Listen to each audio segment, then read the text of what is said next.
कैसे देखते? देखिए, दो बातें। पहली चीज तो उन्होंने मकौले पे बात कही थी। मकौले का देश के शिक्षा व्यवस्था पे औरों पे प्रभाव हटाना, इतिहास पर और चीजों पर प्रभाव हटने का काम तो कांग्रेस ने किया। शशि थरूर जी की दिक्कत क्या है कि मुझे लगता नहीं वो देश के बारे में ज्यादा जानते हैं।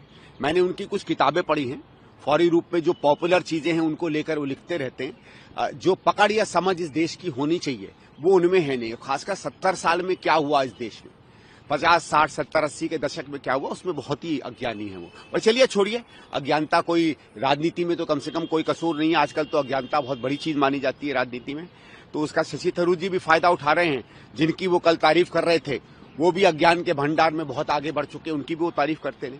लेकिन मुझे शशि जी से एक पूछना है कि देखिए, हम राजनीति में जब उतरते हैं, माना देश सेवा के लिए उतरते हैं, कुछ लोग अपने आप को आगे बढ़ाने के लिए उतरते हैं, लेकिन जिस कारण से भी उतरते हैं, सामान्य ये माना जाता है कि हम एक ऐसे दल को चुनते हैं जिसकी सोच समझ, जिसकी आर्थिक नीतियां, जिसकी आर्थिक समझ हमारे अनुकूल हो, जिससे हमें लगेगा कि देश को फायदा होता है। और इसीलिए हम विपक्ष में इसलिए नहीं जाते हैं क्योंकि वो कभी अच्छा करे कभी बुरा करे। मूलतः उनकी नीतियां देश के अहित में होंगी, आगे चल के उससे देश का हित होगा। जैसे कांग्रेस कहती है कि इनकी नीतियों में गैर बराबरी होगी, लूट होगी, कुछ लोगों के प्रति होगा, और देश में उस तरह की प्रगति नहीं होगी जो देश की क्षमताएं हैं। तो अगर आपको सही में विश्वास है कि आप कांग्रेस में आए, आपने कांग्रेस ज्वाइन की, कांग्रेस की नीतियों के काफी हद तक विपरीत चलकर अगर कोई आदमी इस देश का भला कर रहा है आपके हिसाब से, तो फिर आपको उन नीतियों को फॉलो करना चाहिए। क्योंकि फिर तो आपका जो मूल है कि आप कांग्रेस में क्यों हैं, वो मूल ही टूट जाता है ना। भाई, मैं ये मानता हूं कि मैं कांग्रेस में इसलिए हूं क्योंकि कांग्रेस की नीति ही इस देश का सबसे ज्यादा हित कर सकती है।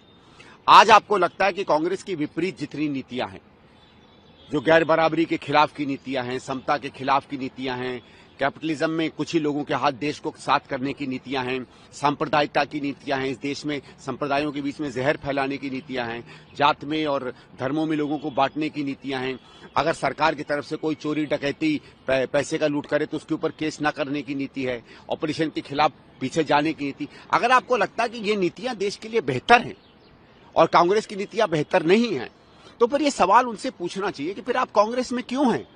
क्या सिर्फ इसलिए कि आप सांसद हैं?